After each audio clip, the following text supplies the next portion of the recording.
Guys నమస్కారం అందరికీ. ఒక కొత్త రెసిపీతో మీ ముందుకు రాబోతున్నాను. అదేంటంటే మిరపకాయల ఎగ్ ఫ్రైడ్ రైస్. మిరపకాయ బజ్జీలు ఎగ్ ఫ్రైడ్ రైస్ కావాల్సిన పదార్థాలు: మిరపకాయ బజ్జీలు చిన్న కట్ చేసాం. ఇక 2 గుడ్లు కావాలంటే మీకు కావాలంటే గుడ్డు వేసుకోవచ్చు.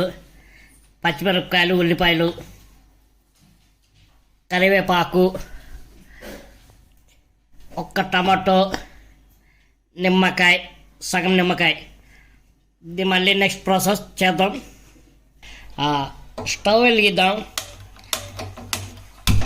స్టవ్ వెలిగించి కొద్ది కడాయి హీట్ ఎక్కిన తర్వాత ఆయిల్ వేద్దాం.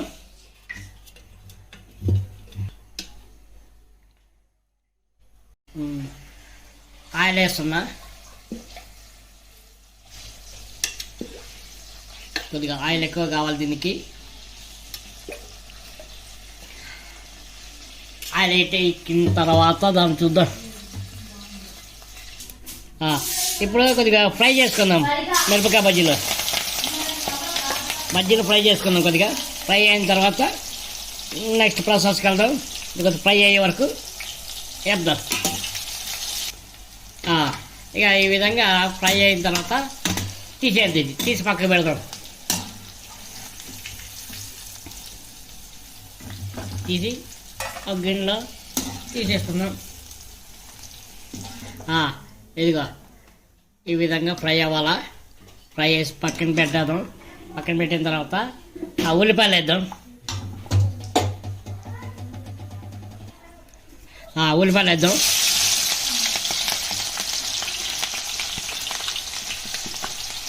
ఉల్లిపాయలు వేసిన తర్వాత ఇది కొద్దిగా వేగనాయి ఉల్లిపాయలు. టమాటా వేద్దాం.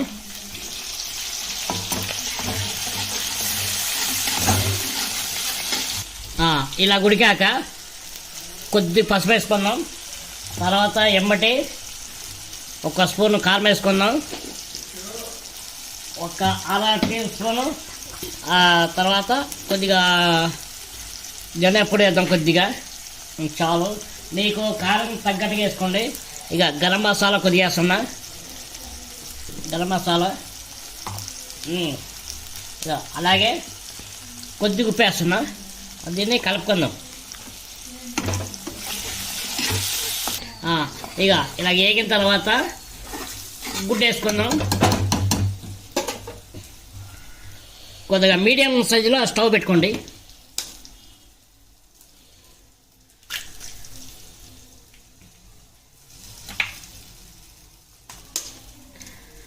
ఇది మసాలా ఎగ్ అండ్ మిరపకాయ బజ్జీ ఫ్రైడ్ రైస్, మిర్చి ఎగ్ ఫ్రైడ్ రైస్ మసాలా. ఒక్కసారి చేసుకొని తినండి, చాలా బాగుంటుంది. మీరు చేసుకొని తిని ఎలాగుందో నాకు కామెంట్ చేసి అలాగే లైక్ చేయండి, షేర్ చేయండి, సబ్స్క్రైబ్ చేసుకోండి ప్లీజ్. ఇక ఈ గుడ్డు కాలు పెడదాం, అందుకే మళ్ళీ మాడిపోతుంది. ఇప్పుడు గుడ్డుకి చేద్దాం. స్లో మంట మీద కొద్దిగా ఉడికిద్దాం, ఎందుకంటే దీన్ని కలవాలి. మసాలా అంతా దీనికి గుడ్డికి మిక్స్ అయిన తర్వాత మసాలా కలిసి బాగుంటుంది. హై ఫ్లేమ్ మీద అయితే మాడిపోద్ది, మసాలా కలవదు. ఇప్పుడు ఈ స్టేజ్లో ఉన్నప్పుడు బజ్జీలు కట్ చేసినా వేసుకోవాలి. ఒకసారి మిక్సింగ్ చేద్దాం. గుడ్డుకు మిక్సింగ్, మిరపకాయ బజ్జీ మిక్సింగ్, దాన్నే మిరపకాయ బజ్జీ ఎగ్ ఫ్రైడ్ రైస్ అంటారు. చూడండి, ఒకసారి ఇలా చేసుకొని తినండి. ఒకే వంట కాదు, వెరైటీగా చేసుకుని తింటే పిల్లలు కూడా హ్యాపీగా ఫీల్ అవుతారు. చాలా బాగుంటుంది ఫ్రెండ్స్. ఇప్పుడు నెక్స్ట్ రైస్ వేసుకుందాం. ఇక రైస్ వేసుకుందాం ఫ్రెండ్స్. ఇది మామూలుగా వేడి రైస్ అయినా సరే, మిగిలిపోయిన రైస్ అయినా సరే, ఏ రైస్ అయినా చేసుకుంటే బాగుంటుంది. మనకి వేడి అన్నమే అనేది కాదు. దీనికి ఇంకా అధికంగా రుచి రావాలంటే సోయా సాస్ కొద్దిగా వేసుకోండి. తర్వాత tomato sauce, red chilli sauce వేసుకోండి. టమాటో సాస్ వేసుకోండి ఉంటే. ఓకే. తర్వాత దీన్ని కలుపుదాం. కలిపేద్దాం ఒకసారి.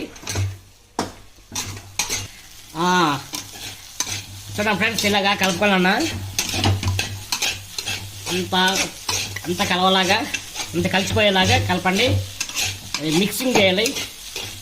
సరే, ఇది మసాలా రైస్ అండ్ మిర్చి రైస్, గుడ్డు అన్నీ వేసాం.